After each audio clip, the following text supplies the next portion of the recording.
بسم اللہ الرحمن الرحیم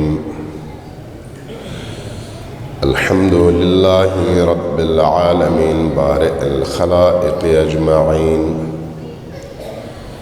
والصلاة والسلام على جميع الانبیاء والمرسلین سیما من سمی فی الآفاق بأحمد وفی الأرض بأبی القاسم محمد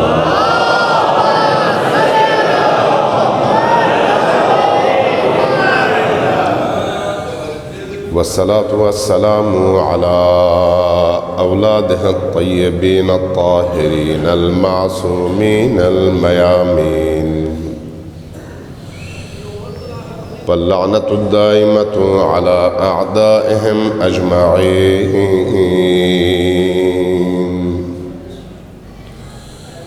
أما بعد فقد قال رسول الله صلى الله عليه وآله وسلم علي مع الحق والحق مع علي صلوات محمد وعلى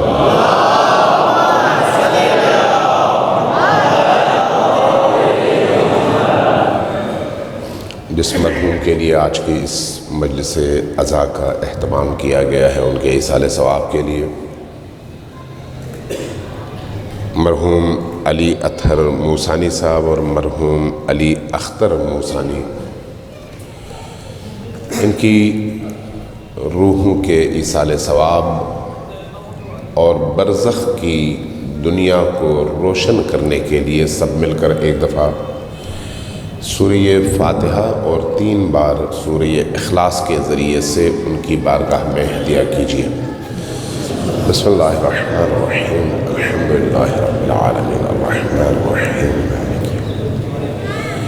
ایاک نعبد و ایاک نستعین اهدنا الصراط المستقیم صراط الذین انعمت علیہم غیر المغضوب علیہم ولا الضالین۔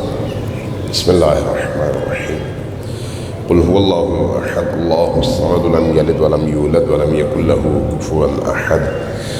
بسم الله الرحمن الرحيم قل هو الله احد الله الصمد لم يلد ولم يولد ولم يكن له كفوا احد۔ بسم الله الرحمن الرحيم قل هو الله احد الله الصمد لم يلد ولم يولد ولم يكن له كفوا احد۔ اللهم اغفر لهم وارحمهم واحشرهم مع محمد وآله الطاهرين واسكنهم في فسيحة جنتك برحمتك يا أرحم الراحمين وصلى الله على محمد وآله الطاهرين صلوات محمد وآله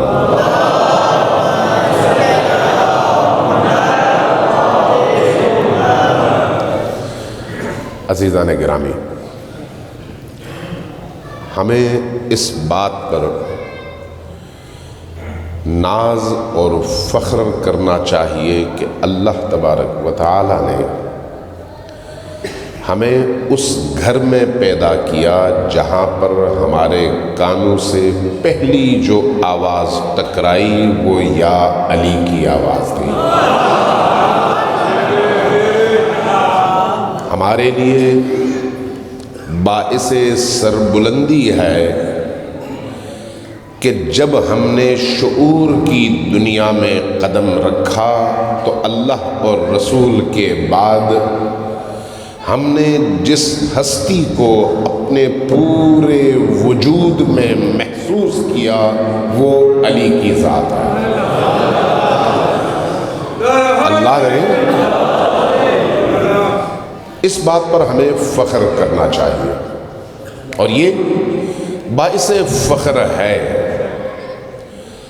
چونکہ اللہ تبارک و تعالی نے تمام کائنات کے اندر سے تمام انسانوں کے درمیان سے نبی کے بعد جس ہستی کو اپنا ولی چنا وہ علی ہے۔ میں ایک روایت عرض کر دیتا ہوں، امام احمد ابن حنبل کی روایت ہے، چونکہ آج کل ایک عجیب دور آ گیا ہے، نبی کے بعد علی کو معاشرے سے چھیننے کی کوشش کی گئی، معاشرے کو علی سے محروم کرنے کی کوشش کی گئی ہے۔ اس لیے علی امیر المؤمنین اور معاشرے کے درمیان فاصلہ ڈالنے کے لیے امیر المؤمنین کے خلاف فتووں، پروپیگنڈوں، تہمتوں اور جھوٹ کے کارخانے اور فیکٹریاں لگائی گئیں، تاکہ علی کو دیکھ کر لوگ برسر اقتدار طبقات پر اعتراض نہ کریں کہ اتنے بڑے انسان کے ہوتے ہوئے تم یہاں کیا کر رہے ہو۔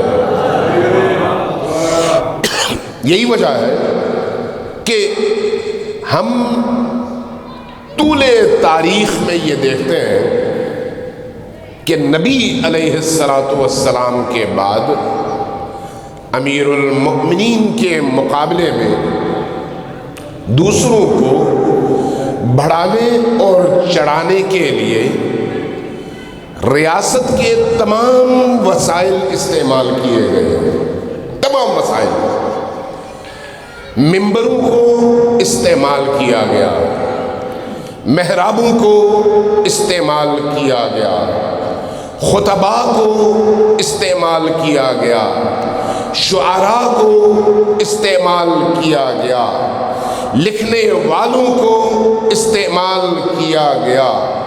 الغرض آج کے دور میں میڈیا کے جتنے ٹولز آج ممکن ہیں ان تمام ٹولز کو علی کے خلاف آج سے 1400 سال پہلے اس عرب جاہلیت کے معاشرے میں پوری طرح سے استعمال کر کے ریاست نے علی کو لوگوں کی نگاہوں سے چھپانے کے لیے اپنا پورا زور لگایا۔ لیکن عجیب ہے کہ آج وہ لوگ جو علی کے گھر میں محدود تھے اور ان کی تعداد ان 2 ہاتھوں کی ان انگلیوں سے کم تھی، توجہ چاہیے آپ کو، ان 2 ہاتھوں کی انگلیاں کتنی ہیں؟ 10 سے کم تعداد میں وہ لوگ تھے جنہوں نے علی کے گھر میں بیٹھ کر علی کے نام، علی کے مقام، علی کے درجات، علی کے فضائل اور علی کی ولایت و امامت کا دفاع کرنا شروع کیا۔ اور آج 1400 سال گزر گئے، ہم آج دیکھتے ہیں کہ اس عرصے کے گزرنے کے باوجود اللہ تبارک و تعالی نے علی کی صورت میں جس نور کو روشن کیا، آج پوری دنیا کے اندر حق اور باطل کے طور پر 2 قوتیں آمنے سامنے ہیں۔ ایک قوت کے لب پر ہمیشہ علی علی ہے اور دوسری قوت وہ ہے جو خدا کی بھی دشمن ہے اور علی کی بھی دشمن ہے۔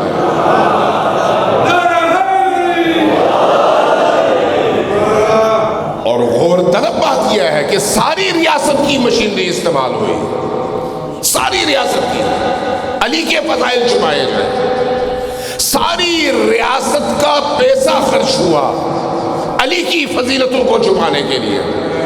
اور بعض اوقات بعض چیزیں چھپتی نہیں ہیں، سورج پر آپ کتنے پردے ڈال سکتے ہیں؟ سورج کے سامنے آپ پردے ڈال دیں، آپ اندھے ہوں گے، لیکن سورج کی شعاؤں کو آپ کنٹرول نہیں کر سکتے۔ تاریخ نے یہ بات ثابت کر دی۔ تاریخ نے یہ بات ثابت کر دی۔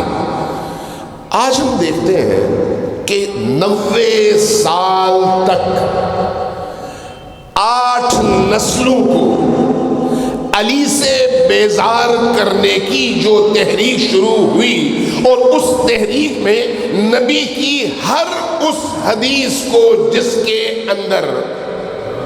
اندر علی کے فضائل موجود تھے، ان میں تبدیلیاں کرنے کی کوشش کی گئی، ان کا رخ موڑنے کی کوشش کی گئی۔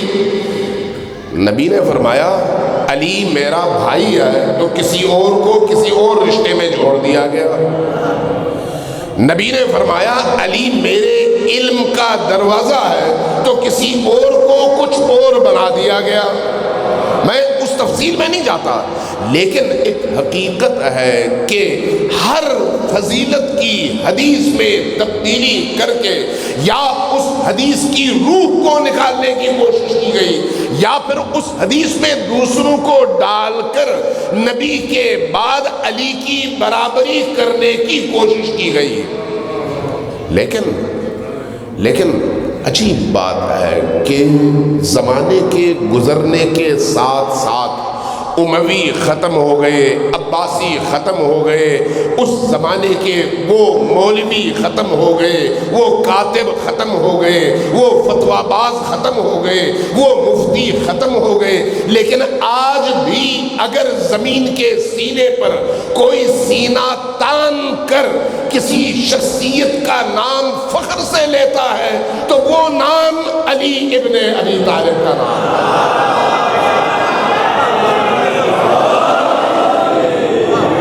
میں اپنا چشمدید واقعہ بیان کرتا ہوں۔ کچھ عرصے پہلے جب لاہور میں یہ ماڈل ٹاؤن میں ایک حادثہ ہوا تھا، آپ لوگوں کو یاد ہوگا، اور طاہر القادری صاحب کے بہت سارے فالوورز کو نون لیگ کی حکومت نے مار دیا۔ ان کا چہلم تھا، اس چہلم میں میں بھی اسٹیج پر تھا، طاہر القادری صاحب بھی تھے، ان کے ساتھ چودھری شجاعت بھی تھے اور شیخ رشید بھی، جو آج کل وزیر داخلہ ہے۔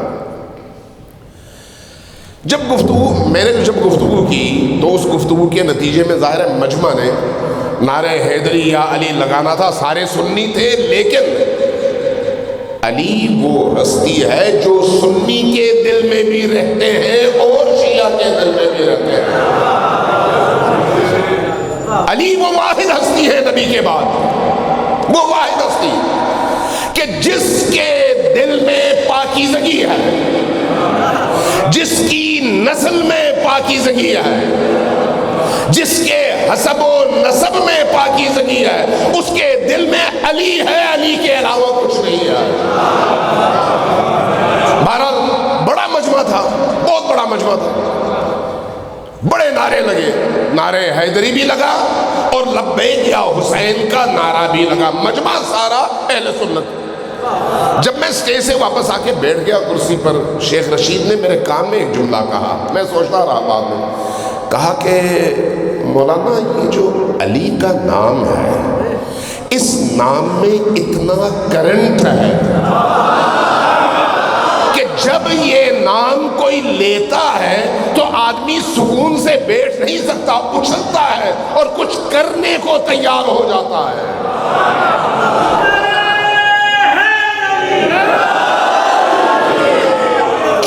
کیوں ایسا ہے؟ کیوں ایسا ہے؟ اس لیے کہ کائنات میں جتنی فضیلتیں ہیں، توجہ ہے آپ کی میں کیا کہہ رہا ہوں، کائنات میں جتنی فضیلتیں ہیں، جتنے کمالات ہیں، جتنے مقامات ہیں، جتنے درجات ہیں، ان تمام چیزوں کو یکجا کر کے اگر انسانی شکل میں پیش کیا جائے تو اس انسانی شکل کو علی کہتے ہیں۔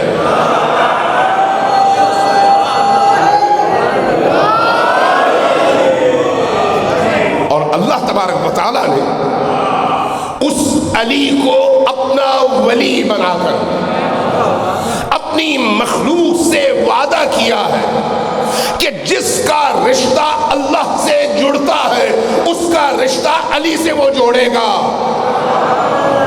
یہ نہیں ہو سکتا کہ اللہ سے رشتہ جڑے اور علی سے ٹوٹے، یہ نہیں ہو سکتا. اس لیے علی معیار حق ہے، معیار حق. ایک نقطے کی طرف آپ کی توجہ دلانا چاہوں گا.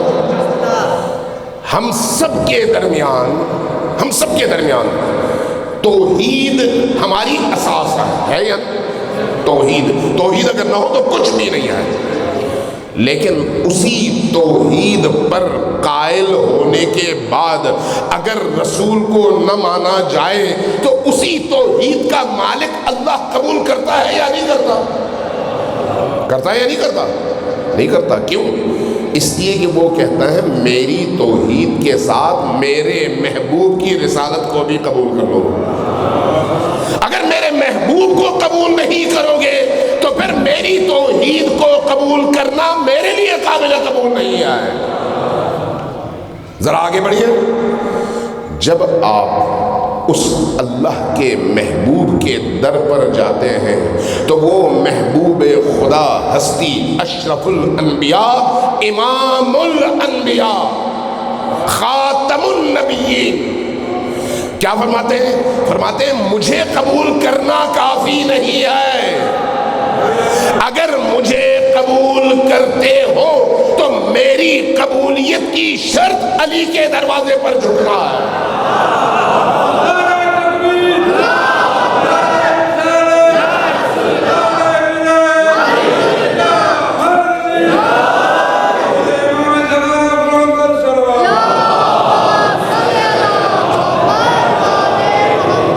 لہذا یہ نہیں ہو سکتا کہ تم مجھے تو قبول کر لو علی کی طرف پشت کرو، یہ نہیں ہو سکتا. اس لیے اگر مجھے مانتے ہو تو یہ کافی نہیں ہے جب تک میرے وسیع، میرے ولی اور اللہ کے محبوب علی کو نہ مانو. اس لیے شیعہ سنی کے درمیان جو اتحاد کا مرکز ہے اس مرکز کو ہم علی کہتے ہیں. اس مرکز کو ہم علی کہتے ہیں. یہ علی کون ہے؟ کون ہے؟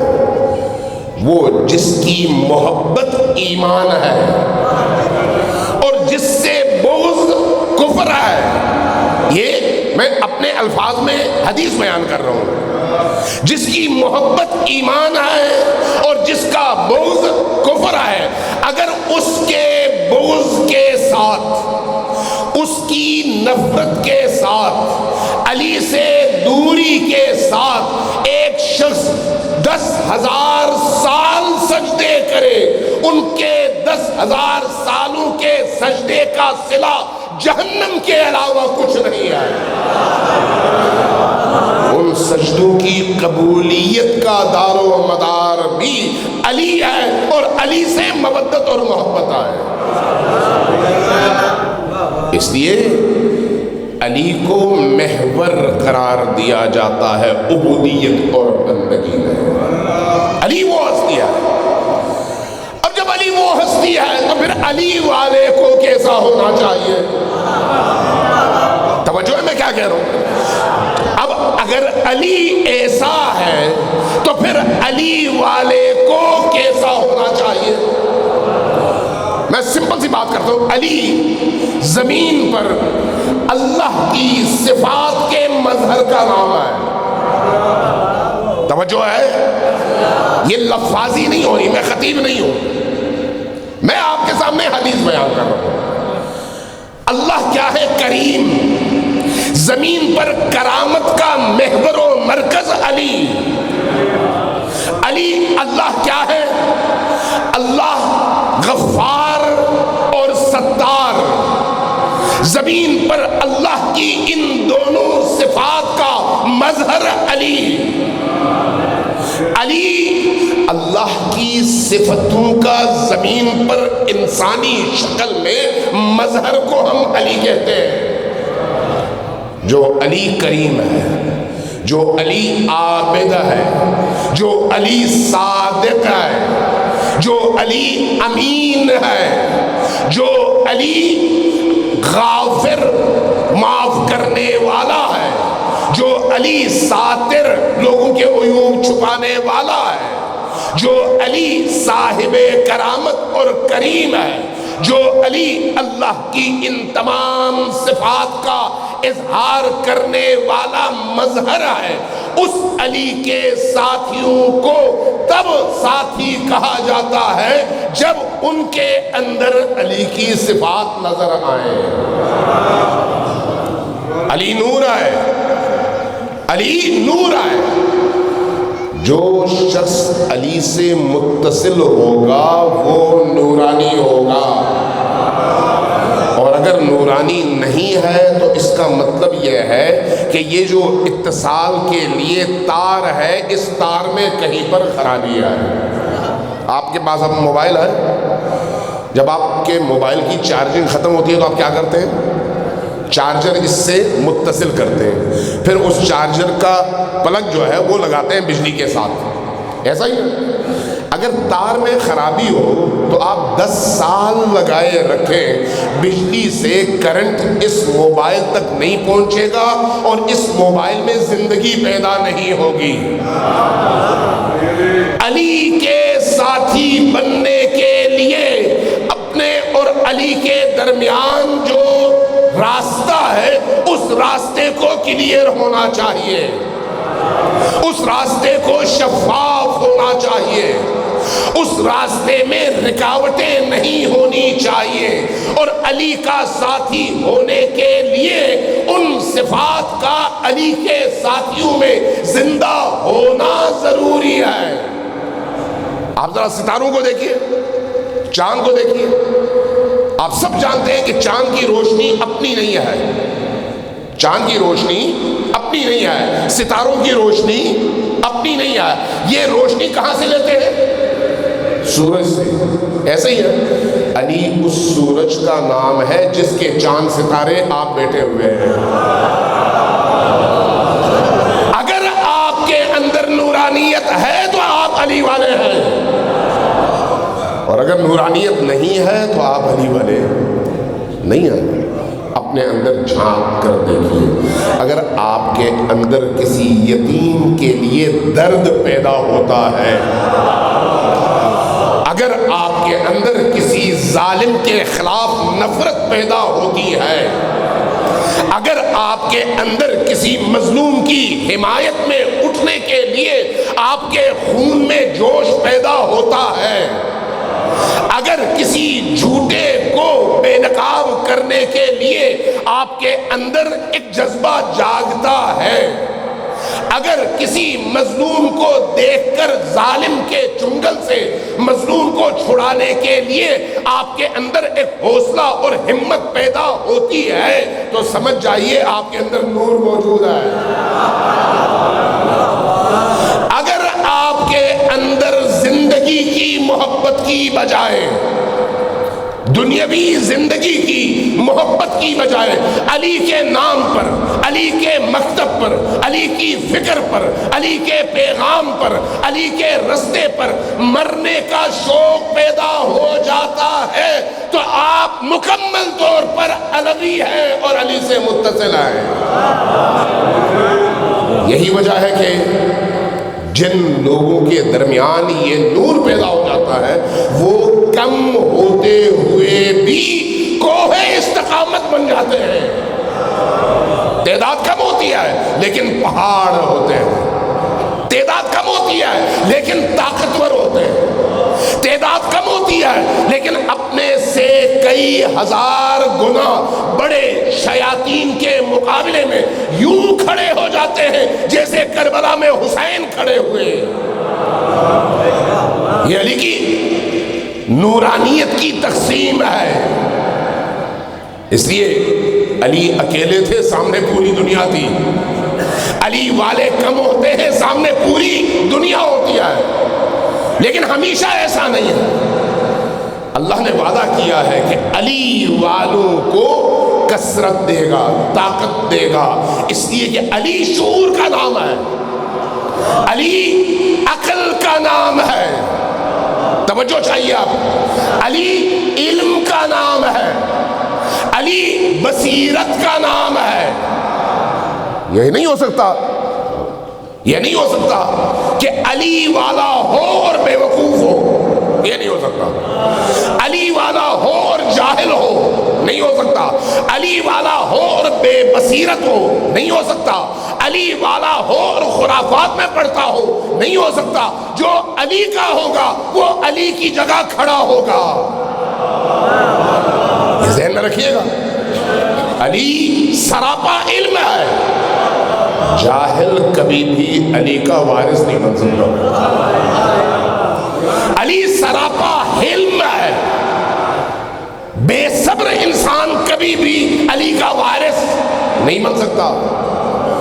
علی سراپا پہاڑ ہے ظلم کے مقابلے میں، اور چھوٹے چھوٹے مظالم دیکھ کر گھبرا کر اپنی جگہ چھوڑ کر بھاگنے والا علی کا جانشین اور علی کا وارث نہیں ہو سکتا۔ علی شجاع ہے، بزدل کبھی بھی علی کا وارث نہیں ہو سکتا۔ علی با ایمان ہے، بے ایمان کبھی بھی علی کا وارث نہیں ہو سکتا۔ علی عابد ہے، عبادت سے محروم انسان کبھی بھی علی کا وارث نہیں ہو سکتا۔ علی اللہ سے اپنے رشتے میں مضبوط ترین انسان کا نام ہے، جو رات کی تنہائیوں میں اللہ کی بارگاہ میں سربا سجود ہو کر گریا کر کے رو کر اللہ سے اپنا قرب اور اپنا رشتہ مضبوط کرتا ہے، اور اللہ علی سے خوش ہوتا ہے۔ جو شخص اللہ کی بارگاہ میں عبودیت کا مظاہرہ نہ کر سکے اور عبادت کی لذتوں سے آشنا نہ ہو سکے، وہ کیسے علی کا پیروکار ہو سکتا ہے؟ صلوات بھیجیے بر محمد و آل محمد۔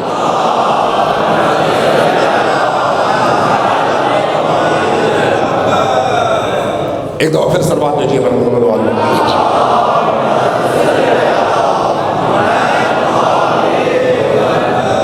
ایک روایت سنا دوں،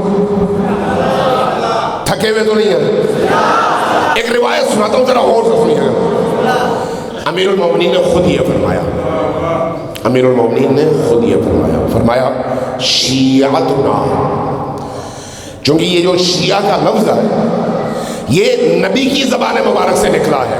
علی اور اس کے شیعہ، علی اور اس کے شیعہ، متعدد روایات اور احادیث میں شیعہ یعنی گروہ، یہ گروہ کبھی علی کے دشمنوں کا ہو سکتا ہے اور کبھی علی کا ہو سکتا ہے۔ آج 1400 سال گزرنے کے بعد ایک مکتبہ فکر کو شیعہ کہا جاتا ہے، لیکن نبی کے دور میں مکتبہ فکر نہیں تھا، اسلام تھا، یعنی علی اسلام اور علی کے پیروکار مسلمان، علی مومن، علی کے پیروکار اہل ایمان۔ اس لیے علی معیار ایمان تھا اور معیار اسلام۔ یہی وجہ ہے کہ امیر المومنین نے کیا فرمایا؟ فرمایا شیعتنا، ہمارے شیعہ خلقو، ہمارے شیعہ تخلیق کیے گئے ہیں۔ ذرا غور سے آپ سنیے گا، شیعہ کون ہوتا ہے؟ ذرا غور سے۔ بعض اوقات ہم خود کو دھوکہ دیتے ہیں، بعض اوقات بعض لوگ امیر المؤمنین کی محبت کا دعویٰ کر کے یہ سمجھتے ہیں کہ ہم واقعی علی والے ہیں۔ نہیں، علی والا ہونے کے لیے کچھ شرائط ہیں، کچھ اس کے تقاضے ہیں۔ فرمایا کہ شیعتنا خلقو من فاضل طینتنا، ہمارے شیعہ وہ ہیں جن کو اللہ نے روز الست میں ہماری بچی ہوئی مٹی میں سے خلق فرمایا ہے۔ توجہ دیئے، شیعہ علی کوئی معمولی انسان نہیں ہے۔ شیعتنا، ہمارے شیعہ کون ہیں؟ خلقوا من فاضل طینتنا، جن کو اللہ نے خلق فرمایا ہے ہماری بچی ہوئی مٹی میں سے۔ وَعُجِنُوا بِمَاءِ مَحَبَّتِنَا، جب اس بچی ہوئی مٹی کی خاک مٹی کو گوندا جا رہا تھا تو آپ مٹی کا جب خمیر بناتے ہیں تو کیا کرتے ہیں؟ پانی ڈالتے ہیں تاکہ مٹی اچھی طرح سے گھل جائے۔ فرمایا وَأُجِنُوا بِمَاءِ مَحَبَّتِنَا، جب اس مٹی کو گوندا جا رہا تھا تو اللہ تبارک و تعالی نے اس مٹی میں ہماری محبت کا پانی ملایا ہے۔ وَأُجِنُوا بِمَاءِ مَحَبَّتِنَا، اب اس کے نتیجے میں جو مخلوق خلق ہوئی، ضروری نہیں ہے باپ مسلمان ہو، ضروری نہیں ہے، چونکہ الست میں عالم ارواح میں جو چیزیں خلق کی گئی ہیں ان کا زمین پر آنا حضرت آدم کے صلب سے ہے، اور حضرت آدم کے صلب سے جو لوگ زمین پر آئے ان میں اہل ایمان بھی ہوئے اور اہل کفر بھی ہوئے، اور اہل کفر میں سے آگے بڑھ کے پھر اہل ایمان پیدا ہوئے، اور اہل ایمان میں سے بہت سارے لوگ کافر ہو گئے۔ لہذا ضروری نہیں ہے کہ باپ مسلمان ہو تب بیٹا بھی مسلمان کہلائے۔ ایک روایت بیان کرتا ہوں، حضرت عباس نے غالباً مجھے یہ یاد نہیں پڑتا کہ جنگ کے بعد امیر المومنین کے پاس آئے اور کہا کہ اے علی، آج میں نے آپ کی نسبت زیادہ کفار کو قتل کیا، مشرکین کو قتل کیا۔ جب یہ فرمایا تو امیر المومنین مسکرائے اور فرمایا کہ چچا جان آپ درست فرما رہے ہیں کہ آپ نے زیادہ تعداد میں مشرکین کو قتل کیا، لیکن آپ میں اور مجھ میں ایک فرق ہے۔ کہا وہ کیا ہے؟ وہ یہ ہے کہ آپ نے جو مشرک سامنے آیا اس کی گردن اڑا دی، میں نے ہر سامنے آنے والے کی ساری نسل کو دیکھا، اگر اس نسل میں دور کوئی ایک مومن نظر آیا اس مومن کی خاطر میں نے اس مشرک کو چھوڑ دیا۔ تو یہ نور منتقل ہوتے ہوئے کسی ایک جگہ ظہور پاتا ہے، اس لیے ہو سکتا ہے یخرج الحی من المیت، بعض اوقات مردہ سے اللہ زندہ کو پیدا کرتا ہے، یعنی کافر سے مسلمان کو پیدا کرتا ہے، اور بعض اوقات وہ یخرج المیت من الحی، ایک زندہ مسلمان سے کافر بچہ پیدا ہو جاتا ہے، یعنی آگے جا کر اس کی نسل جو ہے علی کی ولایت سے نکل جاتی ہے۔ اس لیے ہر فرد معیار ہے، اپنے اندر جھانک کر دیکھے کہ اس کے اندر علی کی محبت کتنی ہے۔ صلوات دیجیے محمد وآلہ محمد۔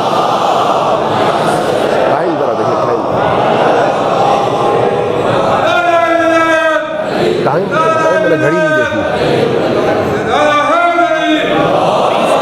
اور کتنے بجے ختم کرنا ہے؟ 20 منٹ ابھی ہے۔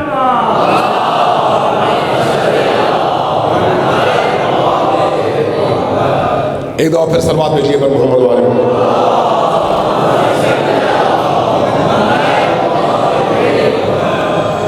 امیر المؤمنین علی ابن ابی طالب، چونکہ تمام جو اہل البیت ہیں ان کی جڑ علی ہیں، ان کی اساس علی ہے، علی کو آپ نے ہٹا دیا تو اہل البیت کی نفی ہے، اور اگر اہل البیت کو ماننا ہے تو علی کو ماننا پڑے گا، یہ اساس ہے۔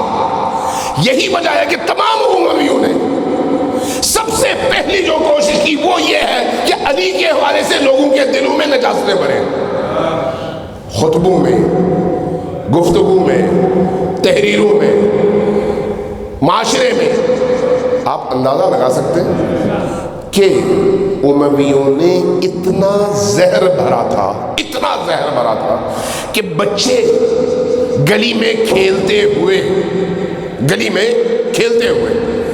جب گرتے تھے تو ہم فوراً کہتے ہیں یا علی مدد، ایسا ہی ہم کہتے ہیں یا علی مدد۔ امویوں کے معاشرے میں پلنے والے بچے نعوذ باللہ علی پر لعن کرتے تھے، یہاں تک نوبت پہنچی بھی تھی۔ عمر ابن عبدالعزیز کا نام آپ نے سنا ہوا ہے۔ عمر ابن عبدالعزیز بچہ وہ خود بیان کرتا ہے کہ میں اپنے والد کے ساتھ مسجد کی طرف جا رہا تھا اور ہمارے جس رستے سے ہم گزر رہے تھے میں نے دیکھا بچہ گر گیا، اور جیسے ہی گرا اس نے امیر المومنین کو ایک گالی دی۔ کس کو؟ علی ابن ابی طالب۔ کہتا ہے میں اپنے والد کی انگلی تھامے مسجد میں گیا، میرے والد چونکہ بادشاہ تھے، خلیفہ تھے، محراب میں کھڑے ہو کے انہوں نے جمعے کا خطبہ دیا۔ جمعے کے خطبے میں چونکہ امویوں نے یہ رواج دیا تھا، رائج کر دیا تھا کہ خطبے کا حصہ یہ ہے کہ علی کو گالی دو۔ نبی نے جس علی کا وہ اعلیٰ ترین مقام بیان کیا، اس علی کو محراب عبادت میں جمعے کے خطبے میں منبر پر چڑھ کر گالیاں دو۔ کہنے لگا کہ میں نے اپنے والد کو دیکھا، انہوں نے خطبہ دیا اور خطبے میں آغاز اللہ کی حمد و ثنا اور نبی کی نبوت کے اعتراف کے بعد علی پر سب و شتم اور گالی کے ذریعے سے کیا۔ خطبہ ختم ہوا، نماز ختم ہوئی، واپس آتے ہوئے میں نے اپنے والد کی انگلی پکڑی اور کہا کہ ابا جان آج میں نے ایک عجیب بات محسوس کیا ہے۔ کہا وہ کیا؟ کہا کہ میں نے محسوس کیا کہ آپ بڑے فصیح اور بلیغ آدمی ہیں، جب آپ گفتگو کرتے ہیں تو آپ کی گفتگو میں بڑی روانی ہوتی ہے، لیکن جب آپ علی کو برا بلا کہہ رہے تھے تو آپ کی زبان لڑکھڑا رہی تھی، اور جب آپ کچھ اور بیان کرتے تھے تو آپ کی زبان میں بڑی روانی آتی تھی، وجہ کیا ہے؟ باپ نے بیٹے کی طرف دیکھا اور کہا کہ بیٹا مجھے تمہارے بارے میں یہ اندازہ نہیں تھا کہ تم اتنے ذہین اور سمجھدار ہو، تم نے سمجھ لیا، کسی اور نے نہیں سمجھا۔ کہا اگر میں نے سمجھ لیا تو وجہ بھی بتائیے۔ تو کہا کہ بیٹا اگر ہم نے علی کے حوالے سے لوگوں کے دل و دماغ میں نفرت نہیں بھری تو یہ خلافت ہمارے پاس نہیں رہے گی۔ اگر اس خلافت کو اپنے ہاتھ میں رکھنا ہے تو پھر علی کی نفرت بھرنا ضروری ہے۔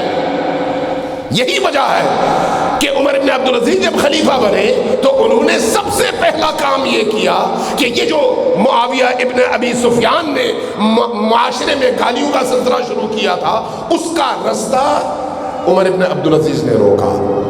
اس نے کہا کہ آج کے بعد حمد و ثنا ہاں، لیکن گالی بالکل نہیں، جو بھی گالی دے گا اس کو سزا ملے گی۔ اس کو بند کر دیا گیا۔ یہ وہ حالات تھے جس میں 7 سے 8 نسلیں پرورش پائیں علی کی نفرت میں، لیکن اس کے باوجود آپ کو حیرت ہوگی، حیرت کا مقام یہ ہے کہ خلیفہ عباسی متوکل، آج چونکہ امام علی النقی کی شہادت کا بھی موقع ہے اور امام علی النقی کا جن بادشاہوں اور خلفاء کے ساتھ آمنا سامنا ہوا ان میں ایک ظالم ترین شخص کون ہے؟ متوکل عباسی۔ متوکل کے 2 بیٹے تھے، متوکل کے 2 بیٹے تھے۔ ان 2 بیٹوں کے لیے استاد کی ضرورت تھی جو آئے ان بچوں کی تربیت کرے۔ بادشاہوں کے ہمیشہ ایسا ہوتا ہے، قیمتی ترین عالم کو لا کر گھر میں وہ پڑھاتا ہے اور ان بچوں کی تربیت کرتا ہے۔ اس کو ضرورت پڑی، اس نے استاد کو طلب کیا کہ کون ہے؟ مشورے سے پتہ چلا فلان شخص۔ بلایا گیا، وہ آیا اور جب یہ اس سے کہا گیا کہ میرے 2 بچوں کی تربیت تم کرو، وہ مان گیا۔ ایک عرصے تک استاد نے ان بچوں کی تربیت کی، ان دونوں بچوں کی تربیت کی۔ تربیت کرنے کے بعد ان بچوں کے دل و دماغ میں علی کی محبت بھرنی شروع کر دی۔ چونکہ ایک واقعہ تاریخ میں ملتا ہے کہ ان 2 بچوں نے کسی موقع پر استاد کے سامنے امیر المومنین کی شان میں تھوڑی سی گستاخی کرنے کی کوشش کی تو استاد نے فوراً بچوں کو نہ صرف روکا بلکہ کہا تمہیں نہیں معلوم علی کون ہے؟ پھر ان کو سمجھانا شروع کیا اور اس کے نتیجے میں ان کے دل و دماغ میں علی کی محبت بھرنی شروع کر دی۔ آہستہ آہستہ یہ خبر پھیل گئی، متوکل تک خبر پہنچی۔ متوکل اب براہ راست پوچھنے سے گھبرا رہا تھا۔ اس نے کیا کیا؟ دعوت کا اہتمام کیا، بچوں کو بھی بلایا اور استاد کو بھی بلایا۔ جیسے ہی استاد دروازے سے داخل ہوا، بچے فوراً گئے، اس نے جوتے اتارے تو جوتے سیدھے کیے، بچوں کی تربیت۔ استاد آیا، بیٹھا، بچے کھڑے رہے۔ استاد کے بیٹھنے کے بعد بچے بھی بیٹھ گئے۔ متوکل نے پوچھا کہ یہ بتائیے کہ یہ دونوں بچے آپ کی نگاہ میں کیسے ہیں؟ کہا کہ بہت ہونہار ہیں، بڑے شریف النفس ہیں، بڑے اچھے بچے ہیں اور بہت اچھی تربیت انہوں نے پائی ہے۔ کہا اچھا، اب اس کو موقع مل گیا آزمانے کا۔ کہا یہ بتائیے کہ آپ کی نگاہ میں علی کے بچے حسن اور حسین بہتر ہیں یا میرے یہ دو بچے بہتر ہیں؟ جیسے ہی یہ سنا اپنی جگہ سے کھڑے ہوئے اور کھڑے ہو کر کہا کہ متوکل، تم نے کیسے جرأت کی اپنے بچوں کا مقابلہ کرنے کی، اور وہ بھی علی اور فاطمہ کے بیٹوں سے؟ تمہیں یہ جرأت کیسے کی؟ مجھ سے پوچھتے ہو تو جواب دوں، سنو، علی نہیں، علی کے بیٹے نہیں، علی کا غلام قمبر نام سنا ہے؟ اس غلام قمبر کے پیروں کے جوتی کے نیچے لگی ہوئی خاک تمہارے دونوں بچوں پر برتری رکھتی ہے۔ ظلم کے بادشاہ کے مقابلے میں علی کی محبت کی آزمائش میں علی والا یوں کھڑا ہو جاتا ہے، پتہ ہے کہ اس جرم کی سزا کیا ہے۔ جیسے ہی انہوں نے یہ کہا، جلاد کو حکم دیا، کہا کہ جس زبان سے اس نے علی کے یہ فضائل بیان کرنے اور دفاع کرنے کی جرأت کی ہے، اس زبان کو کاٹ دو، لیکن سامنے سے نہیں، گدی سے، پیچھے سے، خنجر سے مارا گیا، زبان پیچھے سے کھینچی گئی اور کاٹی گئی، اور یوں علی کی محبت میں بھرے دربار میں زبان اور گردنیں کٹوا کر لوگوں نے علی کی محبت کو بھی زندہ کیا اور نام کو بھی زندہ رکھا۔ یہ کیا ہے؟ یہ علی کی محبت ہے، یہ علی کی مودت ہے۔ یا علی کہنا کافی نہیں ہے، میدان میں کھڑے ہونا ضروری ہے، علی کو پہچاننا ضروری ہے، علی والوں کو پہچاننا ضروری ہے، اور علی کے دشمنوں کو بھی پہچاننا ضروری ہے۔ آج کے دور میں جو شخص جہاں جہاں علی کی فکر کو زندہ کرتا ہے، علی کی سوچ کو زندہ کرتا ہے، علی کے نظام کو زندہ کرتا ہے، علی کے مکتب کو زندہ کرتا ہے، علی کے عدل کو زندہ کرتا ہے، چونکہ عدل مجسم کا نام علی ہے، عدل مجسم۔ علی چند خشک الفاظ اور فضیلتوں کے مجموعے کو نہیں کہتے، کائنات میں جتنی خوبیاں ہیں ان کے مجموعے کو ہم علی کہتے ہیں۔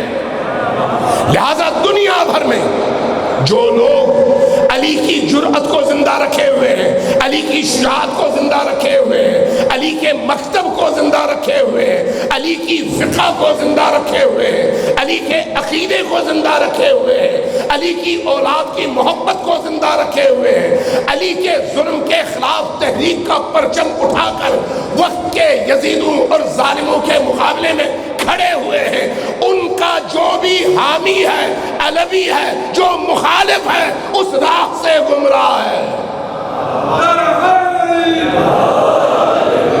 علی کو پہچانیے، علی کی قدر کیجئے۔ علی آپ کے دل میں رہتا ہے، ہمارے دل میں رہتا ہے۔ علی یعنی خوبیوں سے محبت، علی یعنی اقدار اور ویلیوز سے محبت۔ علی والا کبھی کم ظرف نہیں ہوتا، چونکہ علی وسیع الظرف ہے۔ علی والا کبھی چھوٹے چھوٹے مفادات کے لیے اپنے مکتب، اپنے عقیدے، اپنی آخرت کا سودا نہیں کرتا، اس لیے کہ علی نے کبھی نہیں کیا۔ علی والا کبھی جھوٹا نہیں ہوتا، اس لیے کہ علی کو جھوٹ سے نفرت ہے۔ علی والا کبھی بھی آپس میں اختلاف پیدا نہیں کرتا، اس لیے کہ علی نے کلمہ پڑھنے والوں کو جوڑا ہے، توڑا نہیں ہے۔ علی لوگوں کے دلوں میں علم کا نور بھرتا ہے، ان کی جہالت سے استفادہ نہیں کرتا۔ لوگوں کی بیوقوفیوں سے استفادہ کر کے اپنے مفادات پورے کرنے والا کبھی بھی علی والا بن نہیں سکتا۔ نبی کریم کی سیرت میں ایک چیز ملتی ہے اور بڑی عجیب و غریب ہے۔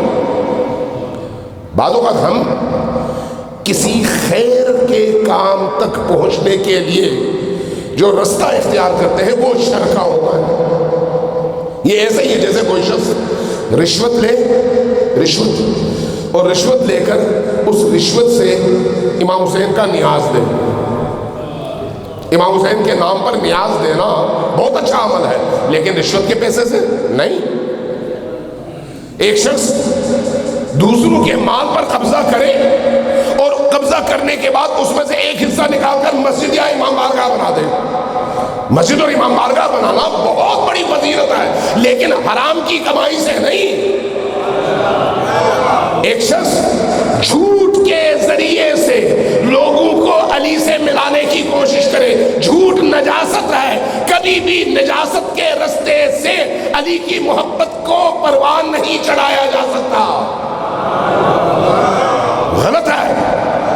اس لیے کوشش ممبر کی یہ ہونی چاہیے کہ ان ویلیوز کا، ان اقدار کا خیال رکھا جائے جو ویلیوز اور جو اقدار علی نے معاشرے کو دیے ہیں۔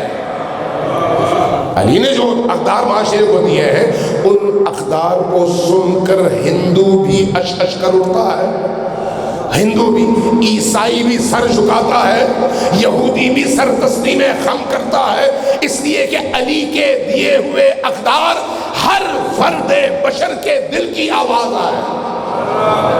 علی کثافتوں سے دور ہے، گندگیوں سے دور ہے، کرپشن سے دور ہے۔ کرپشن سے آئے ہوئے پیسوں سے علی کی خدمت نہیں ہو سکتی، علی کے دین کی خدمت نہیں ہو سکتی۔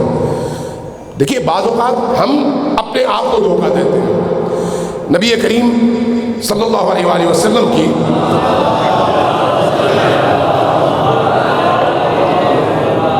ان کے بیٹے کا انتقال ہو گیا، جس کی وجہ سے نبی کریم کو ہم ابو القاسم کہتے ہیں۔ قاسم چھوٹا بچہ تھا۔ آپ کا چھوٹا بچہ وفات پا جائے تو آپ کا دل ٹوٹتا ہے، آپ روتے ہیں۔ نبی کریم کی آنکھوں سے آنسو بہنے لگے، روئی۔ بعض لوگوں نے کہا یا رسول اللہ آپ بھی روتے ہیں؟ تو فرمایا کہ دل ٹوٹتا ہے جب اپنا بچھڑتا ہے، اور جب اپنے بچھڑے ہوئے کو یاد انسان کرتا ہے تو ٹوٹے دل کا نتیجہ آنکھوں سے بہنے والے آنسو ہیں۔ لیکن یہ آنسو کبھی بھی اللہ کی بارگاہ میں ناشکری والے نہیں ہیں، اللہ کی رضا پر ہم راضی ہیں۔ ارشاد فرما دیا۔ اس اثنا میں کچھ لوگوں نے دیکھا سورج کو یا چاند کو گرہن لگ گیا، آپس میں گفتگو کرنے لگے کہ رسول پاک کے بیٹے کی وفات پر سورج کو گرہن لگ گیا، یعنی اس کا مطلب یہ ہے کہ کائنات کا نظام بھی رسول پاک کے اس غم میں شریک ہے۔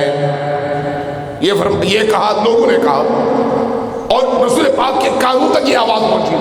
صلوات بھیجیے پر محمد وآل محمد۔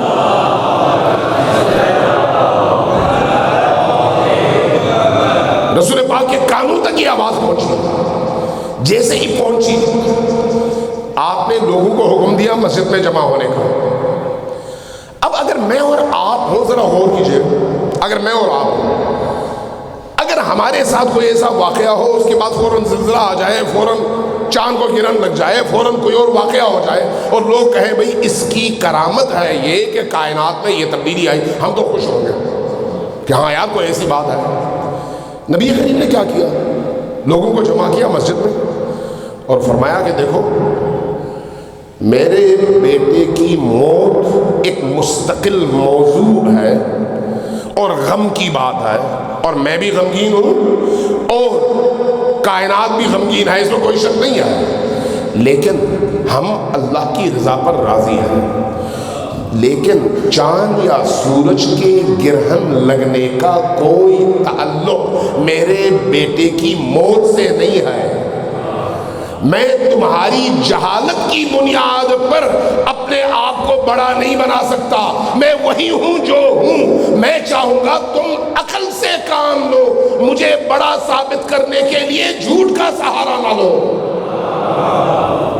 امیر المومنین کے ساتھ بھی ایسا ہی ہے، باقی اہل البیت کے ساتھ بھی ایسا ہی ہے، ان کا جو مقام ہے وہ ہے اس مقام کو بیان کرنے کے لیے سچ بہت ہے، جب سچ ہے تو جھوٹ کا سہارا لینے کی نہ صرف ضرورت نہیں ہے بلکہ حرام ہے۔ اس لیے علی کا مقام بیان کرنے کے لیے آپ احادیث پڑھ لیں، آپ قرآن کی آیات پڑھ لیں، آپ تاریخ پڑھ لیں، آپ علی کی سیرت پڑھ لیں، اور پھر اس کے بعد جو اصل چیز ہے وہ یہ ہے کہ علی کا شعور اپنائیں، علی کی سوچ اپنائیں، علی کی بصیرت اپنے آپ میں پیدا کرنے کی کوشش کریں، علی کے دوست کو بھی پہچانیں اور علی کے دشمن کو بھی پہچانیں۔ اگر یہ آپ کریں گے تو آپ علی والے ہیں۔ صلوات دیجیے بر محمد و آل محمد۔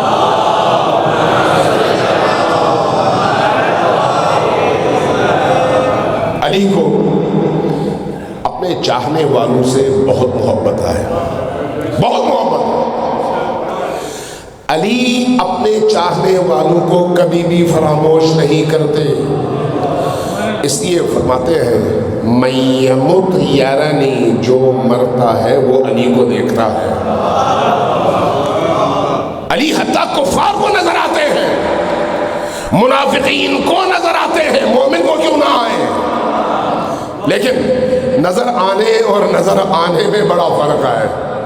ادھر نظر آتے ہیں تو اہل ایمان موت کو خوشی سے گلے لگاتے ہیں، ادھر نظر آتے ہیں تو اہل ایمان کے لیے موت کو گلے لگانا ایک بہت بڑا عذاب بن جاتا ہے کہ جس سے نفرت تھی اسی کی دنیا میں داخل ہو رہے ہیں۔ اس لیے بڑا فرق ہے نظر آنے اور نظر آنے میں، لیکن علی اپنے محبین کو نہ ادھر چھوڑ دیتے ہیں اور نہ ادھر چھوڑتے ہیں، ادھر بھی ہاتھ تھامتے ہیں اور ادھر بھی ہاتھ تھامتے ہیں، لیکن یہ جو مودت اور محبت ہے یہ خالص ہو، یہ پاکیزہ ہو، اس کے اندر ملاوٹ نہ ہو، یہ جو محبت ہے یہ خالصانہ ترین محبت ہے۔ امیر المومنین کی بارگاہ میں ایک جوان کو لایا گیا مسجد کوفہ میں، اس نے اعتراف کیا کہ میں نے چوری کیا۔ امیر المومنین نے حکم دیا اس نوجوان کی چاروں انگلیاں کاٹ دی گئی، چونکہ چور کی سزا انگلیوں کا کاٹنا ہے، میں اس میں تفصیل میں نہیں جاتا، ٹائم نہیں۔ چاروں انگلیاں کٹی ہوئی انگلیاں ہاتھ میں لے کر انگلیوں سے بہتے ہوئے خون کو کنٹرول کرتے ہوئے وہ جوان باہر آیا۔ باہر ابن قوا کھڑا ہے۔ ابن قوا اس زمانے میں امیر المومنین کی دشمنی میں جو خوارج اٹھے تھے ان خوارج کا ایک بہت ہی اعلیٰ درجے کا خارجی سربراہ ہے، لیڈر۔ اس کو موقع کی تلاش ہوتی تھی کہ کہیں علی کو نیچا دکھانے کی کوشش کرے۔ ابن قوا نے جیسے ہی اس نوجوان کو دیکھا، نوجوان قریب سے گزرنے لگا تو روکا، کہا کہ یہ تمہیں کیا ہوا ہے؟ کہا کہ مجھے سزا ملی ہے۔ اچھا تمہیں سزا ملی ہے، یہ تمہاری انگلیاں کس نے کاٹی ہیں؟ یہ کیوں سوال کر رہا؟ بتائے اس کو۔ سوال اس لیے کر رہا ہے کہ وہ علی کا نام لے، چونکہ وہ علی کا محب ہے، اس کے دل پر نشتر چلا سکے، اس لیے پوچھا کہ یہ تمہاری انگلیاں کس نے کاٹی؟ وہ بھی پہچانتا تھا اس خارجی کو، اس کے چہرے کی طرف غور سے دیکھا اور کہا کہ بتاؤ میری انگلیاں کس نے کاٹی ہیں؟ کہا ہاں بتاؤ۔ کہا کہ میری انگلیاں میرے اس مولا نے کاٹی ہیں جو زمین پر اللہ کا نمائندہ ہے، جو زمین پر اللہ کی حجت ہے، اور اس لیے کاٹی ہے کہ میں جہنم سے بچ جاؤں۔ لمبی چوڑی تقریر کر ڈالی علی کی فضیلتوں کے بیان میں۔ علی نے انگلی کاٹی ہے، درد سے کراہ رہا ہے، لیکن علی کی محبت خالص ہے، علی کی مودت خالص ہے، لہٰذا اس مودت اور محبت کا نتیجہ یہ ہے کہ علی کے دشمن کے مقابلے میں سینہ تان کر کٹی ہوئی انگلیوں کے ساتھ علی کے فضائل بیان کر رہا ہے۔ گھر پہنچا، شام ہو گئی، امیر المومنین گھر سے نکلے، قمبر کو لیا، کہا کہ چلو چلتے ہیں اس جوان کے گھر۔ گئے، دروازے پر دستک دی، دروازہ کھلا، جوان نے جیسے ہی مولا امیر کو دیکھا، عشق اور محبت سے لبریز، اس کی حالت عجیب ہو گئی، بچ گیا۔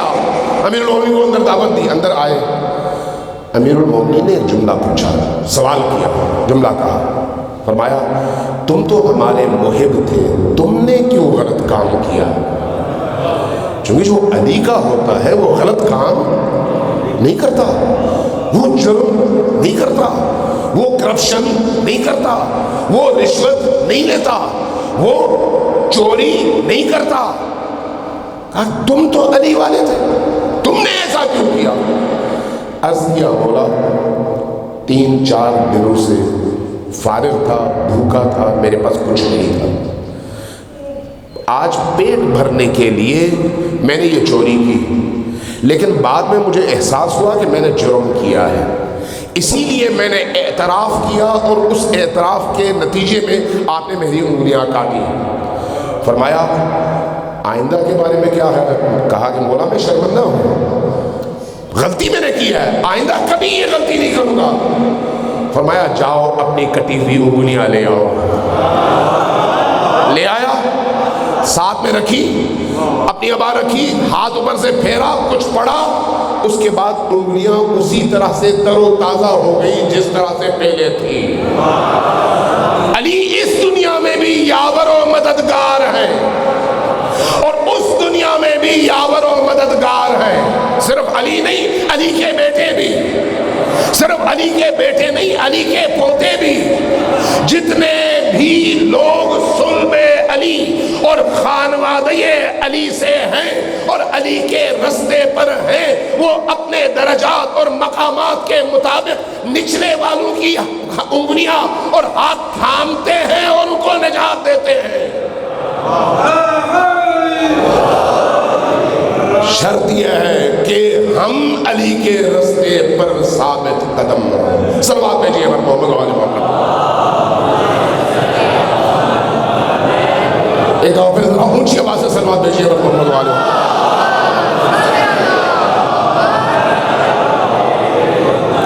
ایک دفعہ پھر صلوات بھیجیے پر محمد و آل محمد۔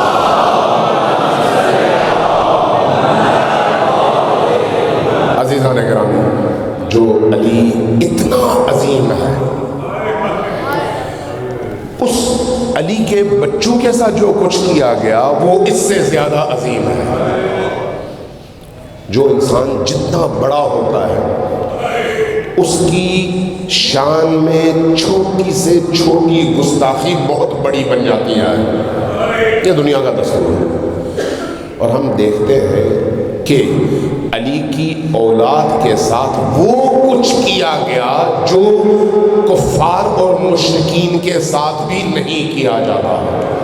یہ ہے علی کا حکم، یہ ہے عجیب ظلم کی ایک داستان، عجیب داستان۔ یہی وجہ ہے کہ عالم آخرت کے حوالے سے ہمارے ہاں احادیث ہیں کہ عالم آخرت میں جو علی کا ہوتا ہے، جو فاطمہ کا ہوتا ہے، اس کی پیشانی پر لکھا ہوتا ہے محب فاطمہ، اور جس کی پیشانی پر محب فاطمہ لکھا ہو اس کو فاطمہ سلام اللہ علیہا ایک ایک کر کے چن چن کر محشر کے اس میدان سے اٹھا اٹھا کر جنت میں داخل کرتی ہیں۔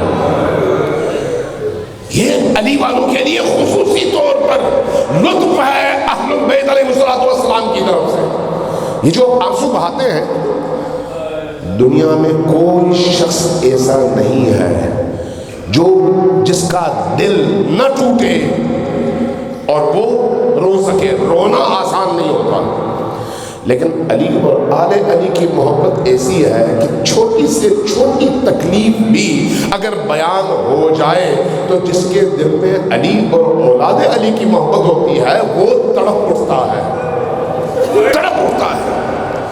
یہ تڑپ کیوں ہے؟ اس لیے کہ علی کا عشق اس کے پورے وجود پر حاکم ہے۔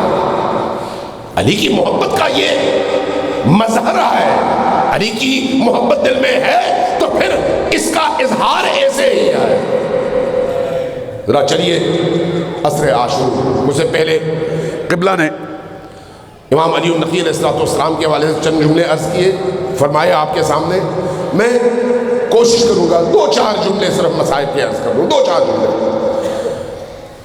آپ جانتے ہیں کہ جب کربلا میں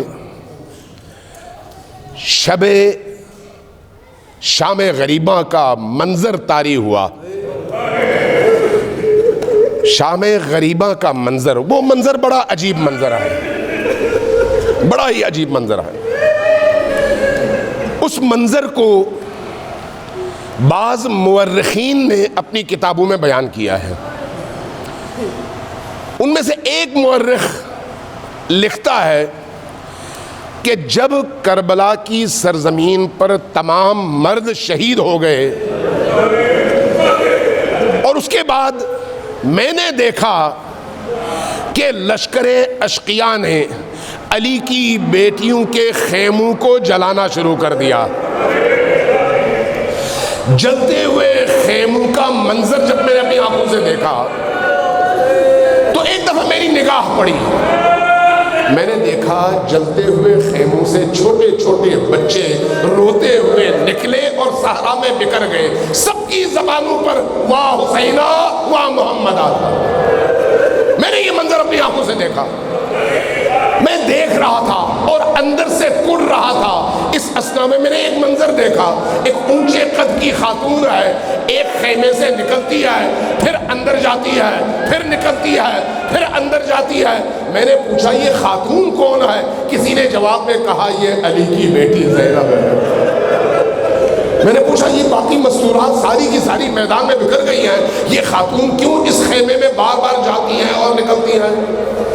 جواب ملا اس خیمے میں علی کا پوتا زین العابدین بیمار ہے اور علی کے پوتے میں سکت نہیں ہے نکلنے کی، اور یہ خاتون اس کو اٹھا نہیں پا رہی، اس لیے اس بچے کو، نوجوان کو بچانا بھی چاہتی ہیں اور بچا بھی نہیں پا رہی ہے۔ یہ منظر ہے شام غریبہ کا۔ یہی حمید ابن مسلم کہتا ہے میں نے ایک اور منظر دیکھا، اور وہ منظر پہلے منظر سے زیادہ خطرناک اور زیادہ دردناک منظر تھا۔ کہتا ہے کیا دیکھا؟ میں نے دیکھا ایک چھوٹی سی بچی ہے، اس بچی کے دامن پر آگ لگی ہوئی ہے اور وہ بچی دامن کے آگ کی وجہ سے رو رہی ہے اور بابا بابا پکار رہی ہے اور بھاگ رہی ہے۔ اب مجھ سے رہا نہیں گیا، میں نے کہا میں اس بچی کے دامن کی آگ بجھاؤں۔ میں دوڑ کر گیا، جب اس بچی نے مجھے اپنے پیچھے آتے ہوئے دیکھا تو وہ گھبرا گئی اور گھبرا کر اور تیز بھاگنے لگی۔ جب وہ بھاگنے لگی تو میں آگے بھاگ کر نکلا، سامنے سے رستہ روکا، بچی کا دامن پکڑا، فوری طور پر میں نے آگ بجھائی۔ جیسے ہی میں نے آگ بجھائی اس معصوم بچی نے عجیب نگاہوں سے میری طرف دیکھا، گویا نگاہوں ہی نگاہوں میں سوال کر رہی ہو کہ کربلا میں سارے جلانے والے اور مارنے والے آئے ہیں، تم کہاں سے آئے ہو آگ بجھانے والے؟ کہتا میں نے جب بچی کی نگاہوں میں یہ دیکھا، میں نے پوچھا بیٹی تم ہو کون؟ کہا کہ میں حسین کی بیٹی سکینہ ہوں۔ میں نے پوچھا بیٹی حسین کی بیٹی سکینہ، تو یہ تمہارے رخسار سیاہ ہو چکے ہیں، تمہارے کان کی لو پھٹی ہوئی ہے، خون بہ رہا ہے، تمہارا سر زخمی ہے، اس کی وجہ کیا ہے؟ کہا کہ کیا کیا بتاؤں، کیا کیا بتاؤں؟ میرے رخسار اس لیے سیاہ ہے کہ ان ظالموں نے اتنے تمانچے مارے کہ جلد کی رنگت تبدیل ہو گئی ہے۔ میری کان کا پوچھتے ہو، کان کی لو اس لیے پھٹی ہوئی ہے کہ ان ظالموں نے جب لوٹ مار شروع کر دی تو میرے کان پر بالیاں تھیں، وہ بالیاں اس زور سے کھینچی کہ میری کان کی لو پھٹ گئی اور خون رسنے لگا، اور سر زخمی ہے۔ میرا مقنعہ انہوں نے چھیننا چاہا تو نیزے کی انیاں استعمال کی، اس سے میرا سر زخمی ہو گیا۔ میں نے پوچھا بیٹی تم 4 اور 5 سال کی چھوٹی سی بچی، اتنے مظالم تم پر ہوئے، بتاؤ میں تمہاری کیا خدمت کروں، کچھ بتاؤ میں تمہارے لیے کچھ تو کروں۔ اس بچی نے بڑا ہی عجیب سوال کیا، کہا کہ کرو گے؟ کہا ہاں کروں گا۔